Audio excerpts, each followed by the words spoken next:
Hello, listeners. Thank you for joining me on 21st Century Native Leaders. My name is Peter Desert III, and we are here with Debra Haaland. Ms. Haaland is currently running for Congress in Congressional District 1. She's a former chairman for the New Mexico Democratic Party. She's chaired numerous boards and managed various organizations. Thanks for being on the show, Ms. Haaland. Thank you for having me, Peter. Absolutely. So tell us about yourself, your tribal affiliation, and where you come from. Okay. Let's see. I'm an enrolled member of the Pueblo of Laguna. That's the Pueblo that's about 40 miles west of Albuquerque. I'm currently here at my mom's house at the village of Mesita. And so my grandmother was from Mesita, and my grandfather was from Jemez Pueblo. However, I am enrolled here at Laguna because of my mom and my grandmother. I have let's see, we've just been here for a long, long time. And I live in Albuquerque. However, my daughter just graduated from UNM, and it seems that I've always worked or gone to school, or my daughter's, gone to school in Albuquerque, so it just seemed easier to live there. And so I've lived there for quite a while.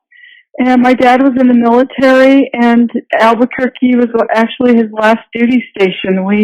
As a child, I moved all over, from the East Coast to the West Coast, and back and forth several times, because my dad was stationed, all over Southern California and in military bases in Virginia. So Albuquerque was his last duty station. So we were happy we all got to come home. And I've been there pretty much ever since. Wow, you've lived in various different areas of the United States. That's amazing. So what are the highlights of your career so far? Well, let's see. Politically, probably 15 or so years ago, 15, 20 years ago, I started in politics by making phone calls.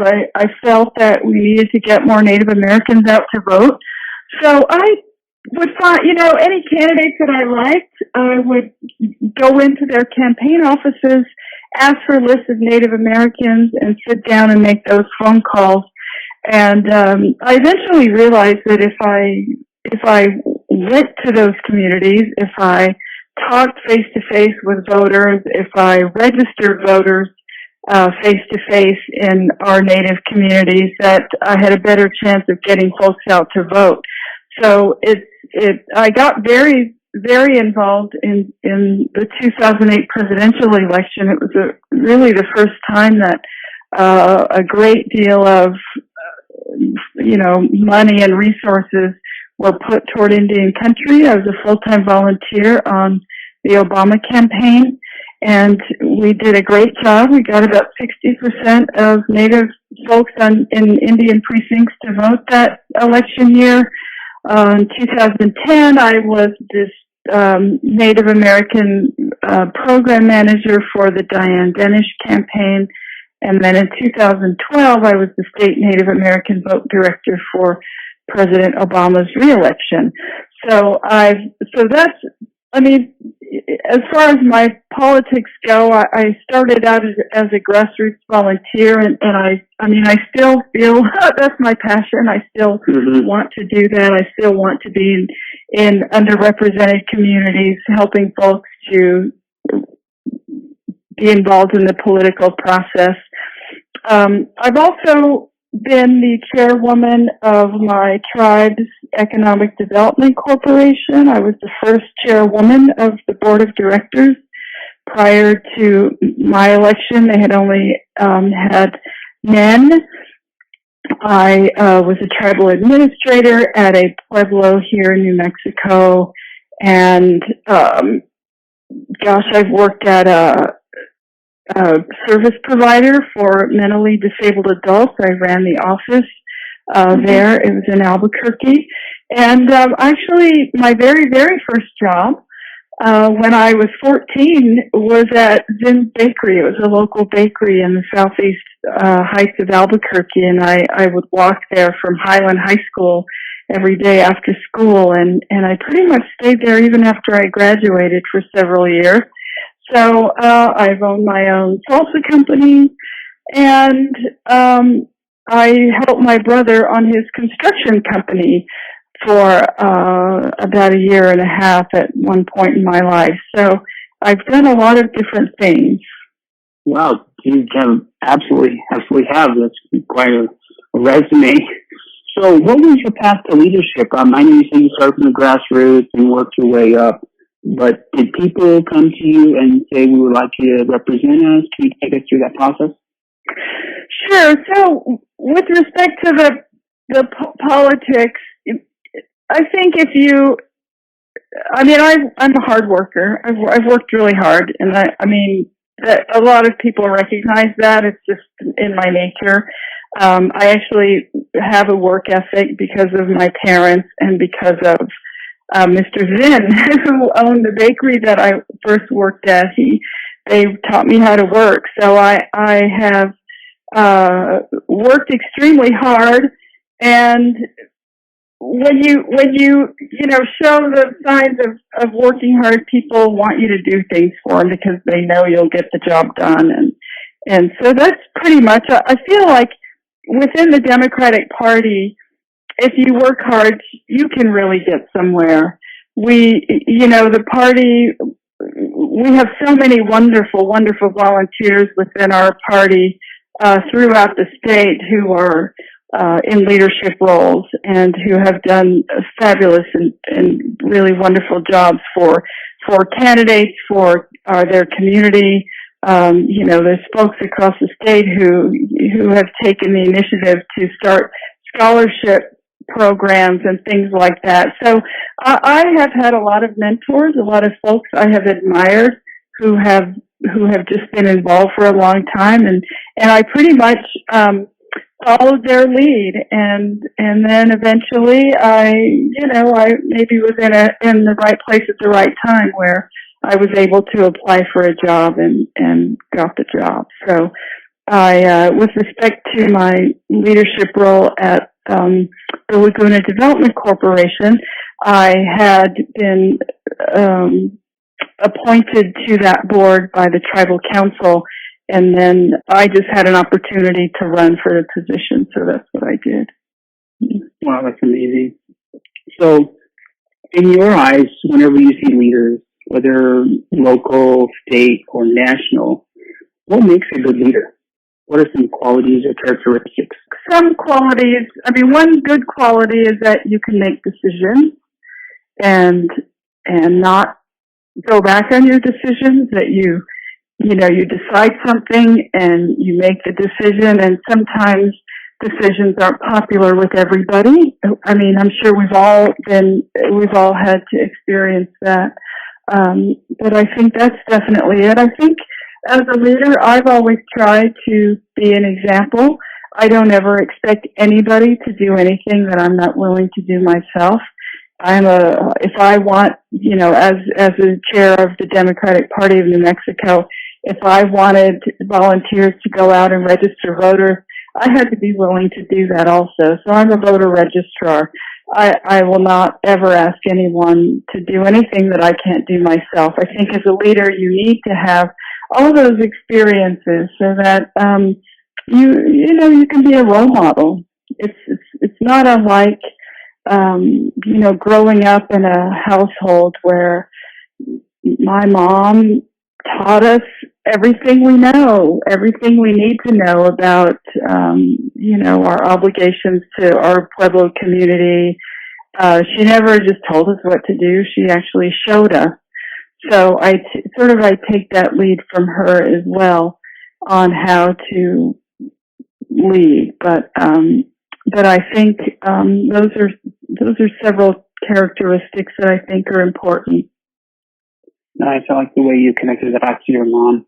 And I think we all do that. I always look at my leadership and I look at the way my dad did stuff, and that's kind of what I base it on. So this next question, nature versus nurture. Do you think you were born a leader, or do you learn to be a leader? That's hard to answer.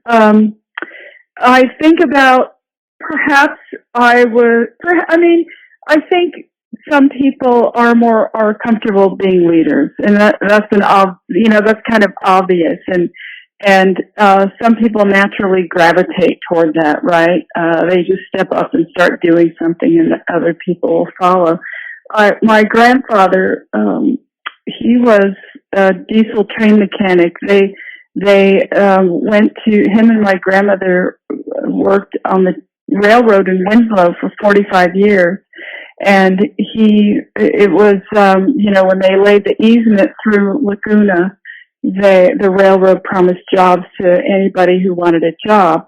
And so a lot of Laguna people moved to various parts of California and Arizona to work on the railroad, and my grandparents were one of those families who relocated that way. And my grandfather, while he was there, he started an all-Indian baseball team. He helped to start an all-Indian marching band, the Santa Fe Indian Band. He, if you didn't know how to play an instrument, he would teach you. On the during the baseball games, if you didn't know how to keep score, he would teach you how to keep score so that you could be involved. And that's, I felt like his leadership style I kind of draw from. I think if you want people to be involved, you need to involve them. You need to teach them some skills and help them to be able to hop in and have a part in what everyone's doing. You can't, you can't ever just tell people. You have to show them sometimes. And so I think that is something that I feel that I've maybe been successful at doing, is to, let's do this, go with me, let's do this together, let's set up a voter registration booth at a feast day or something, and then pretty soon you have folks who are leading that charge. So perhaps I was born with a few of those genes because of my grandfather, my dad, because he was a leader in the Marine Corps. He's a drill instructor. He was in charge of troops when he was in Vietnam. And so, sure, I mean, I think maybe it's a little bit of both. If I didn't feel and have the initiative to step up in the first place, and maybe I wouldn't have known that I had some of those skills. Mm-hmm. I like when you stated that. So, now taking the shift a little bit, name two of the greatest challenges American Indian people face. I think we have definite environmental challenges, those being land and water. We saw the Standing Rock Sioux tribe go through a tremendous, oh my gosh, that whole year when they were protesting that pipeline, they were fighting for land, they were fighting for water. And the tricky part for Native folks is that we didn't draw our own boundaries. We weren't the ones that said, we want you to include this river, or we want you, the United States to include this lake, or this is our ancestral homeland, so make sure it's within the exterior boundaries of our reservation or our pueblo. We never had a say in much of that at all. And so when the Standing Rock Sioux people, their sacred lake is being infiltrated by a pipeline, their natural instinct is to protect that. And if people don't recognize that, yes, that was their ancestral land, they're not really going to pay attention to that. So, I mean, environmental concerns are definitely there. And, of course, I feel like it's kind of all connected, because Native Americans have a lot of legal challenges also. And, sometimes it seems like we're worried that, to go to court at all on anything because we've lost so many times. But I would say that, things are all kind of connected. But the land and water are definitely in the top. Absolutely.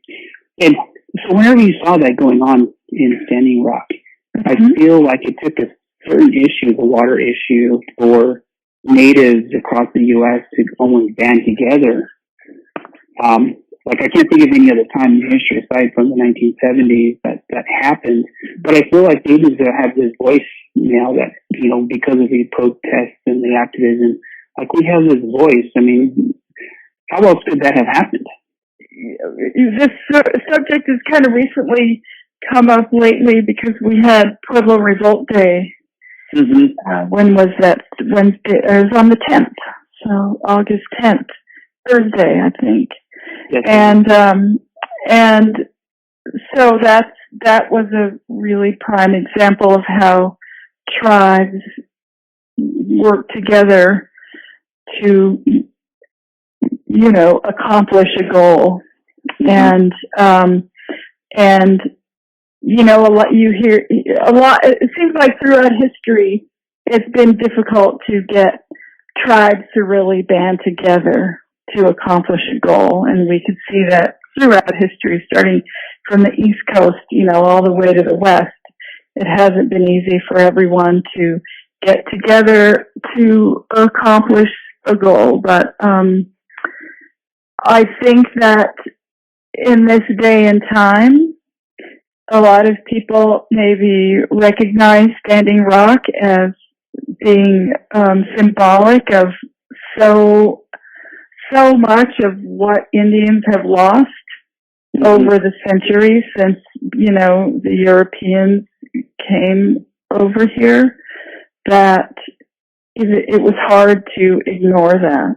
We all had to participate and come to, essentially come to the aid of our brothers and sisters there.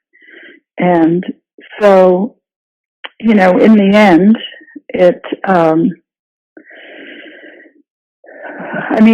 I don't know. I feel like we can't ever give up on things. Right, absolutely. Natives, we can't give up. We have to keep fighting. Right, we got to stick together, absolutely. So what does the future look like to Native people? I think that it's very scary right now with the Trump administration. I think a lot of people are fearful. And one of the reasons why is, just going back to the land and water issue, the president's agenda is to shrink our national monuments, is to shrink public land so they can start selling that land or leasing it to the highest bidder for fracking and mining and drilling. And when you think about, what I just said about us not drawing our own boundaries, and a lot of our sacred sites are not even within the boundaries of our Indian lands. And it's ironic that right now a lot of Native Americans have to get permits if they want to use, the land and its resources for ceremonial purposes. So with Secretary Zinke coming through on his horse and talking about how much he cares about the the environment, it's a little strange to me that that's not at all what he's doing. He wants land back so they can make money off of it. And so I think that's a terrible threat to all of us. I think it's something we all need to care about, that we all need to fight for. And so that's in the near future. The president's term is 4 years. We're almost at a year. We're closer to a year than not. So we have some time to worry about these things. And I also think that climate change is a forever issue that we need to worry about. So we just need to be on our toes. our lobbyists need to be on their toes. Our attorneys need to be on their toes. Tribal leaders need to perhaps be more in contact with one another about how they're going to get things done. It's also worrisome about the budget. It's concerning about healthcare. There's just a lot more things to be worried about right now with the president we have now in office and a Republican Senate and a Republican House, because in my opinion, Republicans haven't always cared about Indians. Mm-hmm. So in the near future, I think we all need to be very knowledgeable about what's happening and find constructive ways to send some of those things off. And maybe it's Standing Rock everywhere. Maybe it's protests everywhere that they're trying to take advantage of the things that we've fought so hard for over the last several hundred years. That's true. So earlier you stated around the Economic Development Committee or Board. Yes. But what do American Indian people need to do to be prosperous? I mean, you look at sovereignty, and I know in my studies, whenever, we in Native country, we always talk about sovereignty, but I remember the Menominee tribe up in Wisconsin, they had their timber mills, and they were prosperous, but yet the government, unrecognized them as a tribe. So, you're kind of, there's that, you get help, but you don't get help. If you get prosperous, you don't get help. So how will we manage that? Right. Well, I think, it depends on how you define prosperous, right? Laguna has a couple casinos. We have some travel centers. We have some restaurants. We have a grocery store. We have ways that we are making, working at economic development for our tribe. And the tribal government actually shares in that revenue, and it helps, it helps a lot of folks. But I don't want us to forget that we're individuals also. And I know that there are so many, like Pueblo Indians, I'll just say, and I'm sure Navajos are the same way, where there's so many entrepreneurs, right? There's a lot of people who have their small businesses, they can make things, they can sell things, they make, their arts and crafts and jewelry and music and art, whatever it is. I think that I'd like to see us all find ways to help us individually to become more prosperous. I thought, I ran for lieutenant governor in 2014, and I thought if I were a lieutenant governor, I would work to find funding for Indian tribes to provide venues for their people to sell their arts and crafts.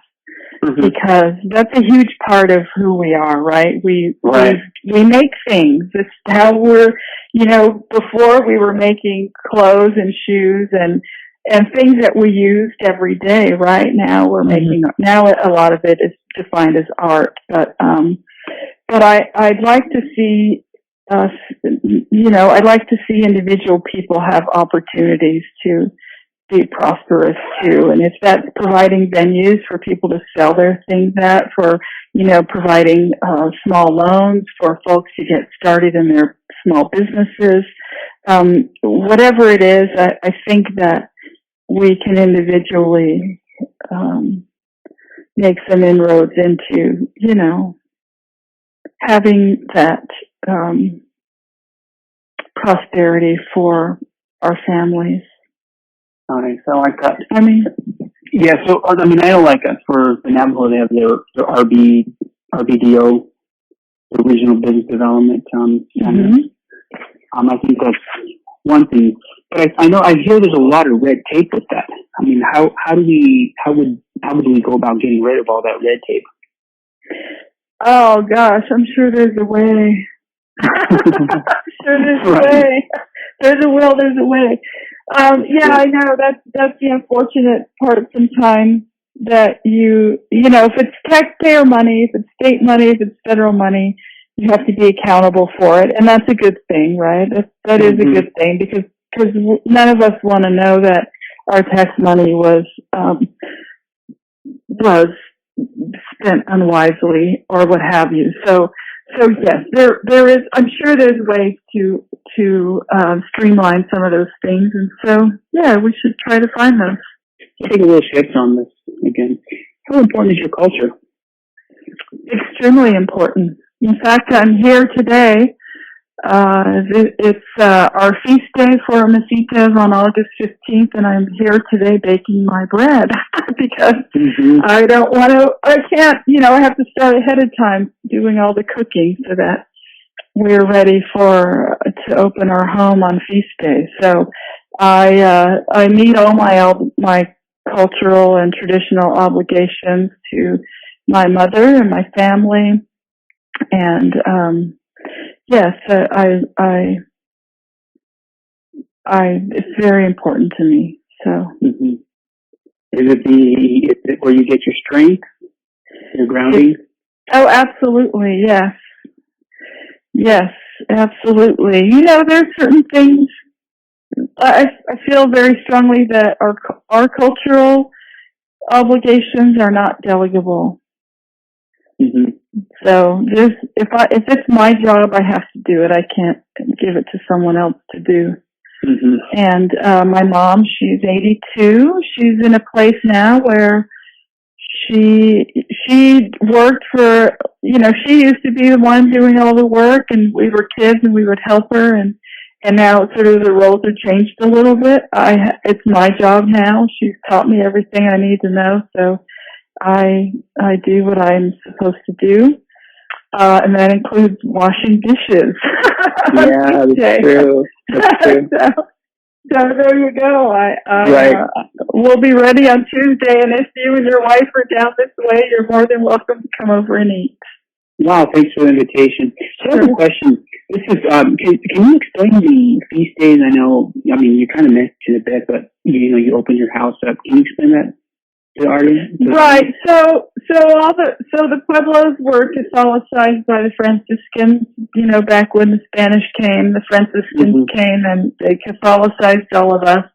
And so, most of us are Catholic. I would say we all have mission churches in our villages, and even after the Pueblo Revolt of 1680 and the Reconquest of 1692. We're all still, we all take care, everyone takes care of the churches, and we're all pretty much Catholic. So, it's the Catholic, having the church, the Franciscans gave each village or pueblo a saint, a patron saint. And so that is, the day where we celebrate the saint. So for Mesita village, it's Saint Anthony. The Feast of the Assumption on August 15th. And so we dance in the plaza and cook. Probably, 100 or so years ago, you cooked what you grew in your field. But today it's a little different. We go to the store and we buy what we need. And if you have a little garden or something, that's nice. But we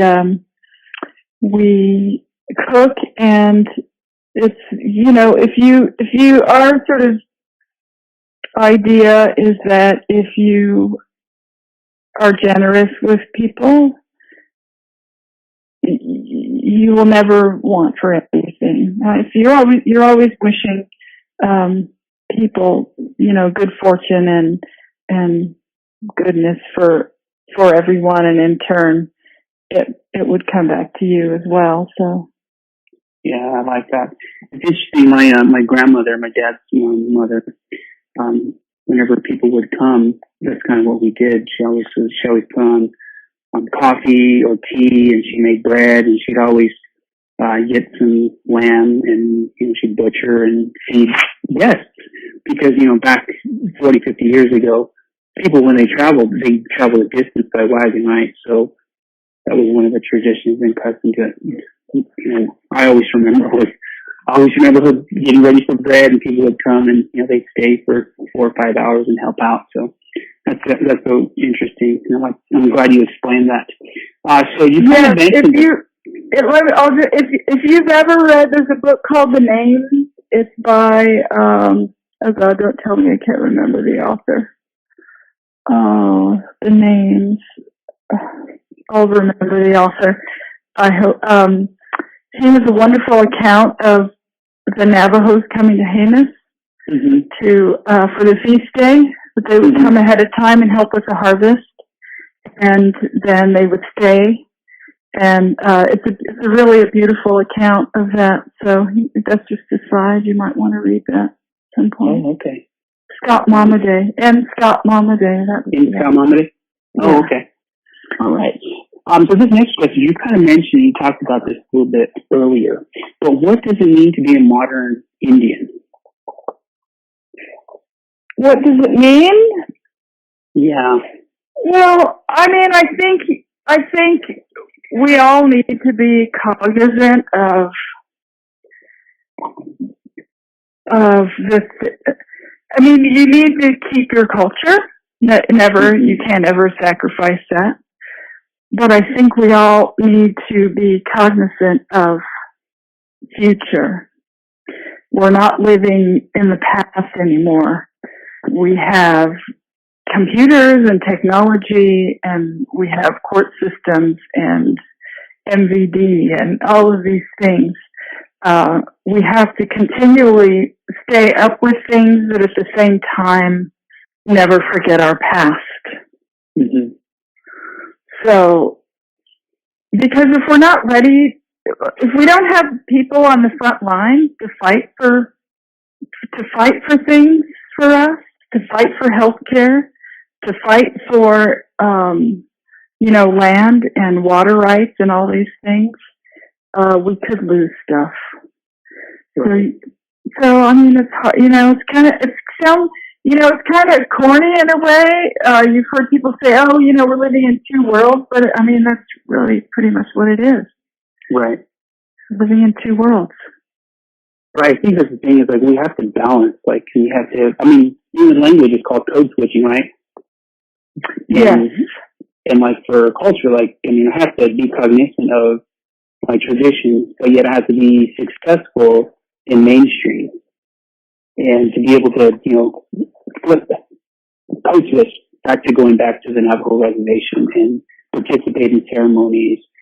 We have a daughter that's getting ready to have her puberty ceremony. So we have to understand, be reverent of those practices.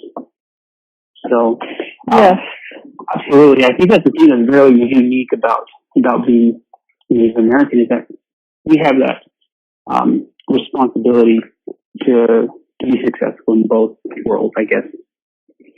Yes, because you can't ever forget your past. I mean, those are the things that our ancestors fought for.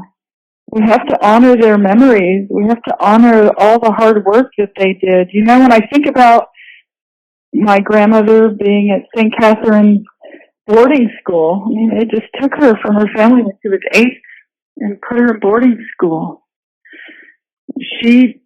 That was a horrible hardship for her and her family. If her dad wanted to visit, he visited her twice during her time at St. Catherine, and he went by horse and wagon. Wow. And that's the only way he could visit her, right? In 5 years, he only saw his daughter twice. And so we can't ever forget those things, right? We have to honor our ancestors' memory, because they fought hard to keep our culture for us. Right.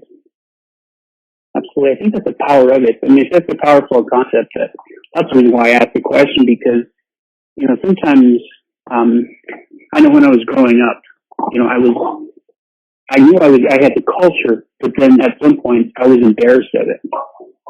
But as I grew older, then I was like, well, hey, I have this, and that was where I would get my strength, right? So that's why I asked that question, right? So, do you prefer to be called Native American or American Indian? It doesn't really bother me. Whatever. I know it. You know, there's a big discussion about that. When I was at UCLA, they were. What do we say? They say American Indian. They call. You know, I think in California they refer to us as American Indians, but some places Native American, and some places just say Indian. So, so if I introduce myself, I say I'm an enrolled member of Laguna Pueblo. So, you know. Right. So this is a little more personal. So what is the essence of Debra? How do you want to be remembered? I guess I would like to be remembered for somebody who worked hard to bring Native folks in New Mexico into the political process. You know, give them a seat at the table. That I work to give Native Americans a seat at the table. I like that. To give us a voice. Right. That's amazing. And how can people contact you? My website for my campaign is debforcongress.com. DEBFOR, congress.com. And there is a link there. I believe there's a contact us link that you can click on, and anybody can email us. I'm on Twitter at Deb4Congress. I'm on Instagram, Deb4Congress, and I'm on Facebook also. So you're on all platforms. That's amazing. Yeah. That's right. That's great. Is there anything else you would like to share with our audience? I would just like to say that I'd like to see everybody vote. That's the only way. For me, everything goes back to politics. It matters who our elected officials are because they're the ones making decisions for us. And if Native folks aren't participating in that action of voting, you leave your decision to someone else. I had this, I went to a Martin Luther King Jr. event one time when I was in Santa Monica, California, and the president of the NAACP California was there, was a woman, and she said, she made everyone stand out, everyone in the room stand out. There's probably 200 people or so there. Everybody stood up, and then she said, if you're Black, sit down. If you're a woman, sit down. If you're Native American, sit down. If you're non-Christian, sit down. By the time she told everyone, all these people to sit down, there were 2 white men left standing in the room. And she said prior to these dates, right, and she read off all the dates of when, you know, Indians became citizens in 1924 and the Voting Rights Act in 1963 or whatever it was. Prior to all of these laws that gave people the right to vote or gave people the right to citizenship, those were the 2 men who were making decisions for all of us. Wow. That was very stark for me. I'll never forget that. And so that's really what it is. If we're not all participating, someone else is making our decisions for us. And I don't feel comfortable with that. Absolutely. So I would really like to see every Native American vote. Right. And we'll honor our ancestors that way. We'll honor the people of Standing Rock that way. We'll honor who we need to honor. Right, and I think that the voice is very important, right? Yes. That's amazing. Well, I tell you, I appreciate you saying yes to this interview, and my wife and I, we follow you and we look up to you, and we appreciate the work that you do. And that's the thing. I have all girls in my household. I live with all girls, and isn't that nice? yeah. So our oldest daughter follows you, and she looks up to you, and you're a model out there, and a role model that's positive, and we have a lot of young ladies out there that look up to you, and I think you're making a tremendous difference in the world. Thank you for that. And I always, I try to lead my life in a way that would, I think we all need to be cognizant that there are young folks that look up to us. And so we all need to be on our game. We need to be polite. We need to be kind. We need to be hardworking so that they get the right messages, I guess. Absolutely. And I think you're doing a wonderful job, and I think you're paving the way for other, Native American and other women to go out there and be successful and break that glass ceiling. And I think that's, that's why I like it. I hope I have inspired some other Native women to get involved. After I had the distinct honor of announcing our votes for our state party on the floor of the Democratic National Convention last year, I got a few messages. One, a mom messaged me and said, my daughter said she wants a dress like yours. That was really sweet. And then I got another message from a mom who said, you've inspired my daughter. She's a Native mom. I don't remember from what state. You inspired my daughter to run for student body president. Wow. Yes, that's great. So that's awesome. I like that. I think, for different, and in different tribes, I know women have different roles, and that's a sort of a struggle, with Pueblo culture, is that, our gender roles are defined very, very heartily, I guess. And, so in a way, I'm stepping out a little bit, by running for office and by being involved in politics this way. But I guess that's one of the things, the earlier question you asked me about being, Indians in this modern era. It's that, some of our cultural things, they might be, it might be seen that I'm stepping away from my gender role in a way, but I think that we need to all be willing to step up if we have an opportunity to make a good difference and do something good for our communities. That's true. Very eloquently stated. So, well, I appreciate you taking time. Thank you, Peter. Thank you too. Thank you for calling, and I'll look forward to hearing your podcast.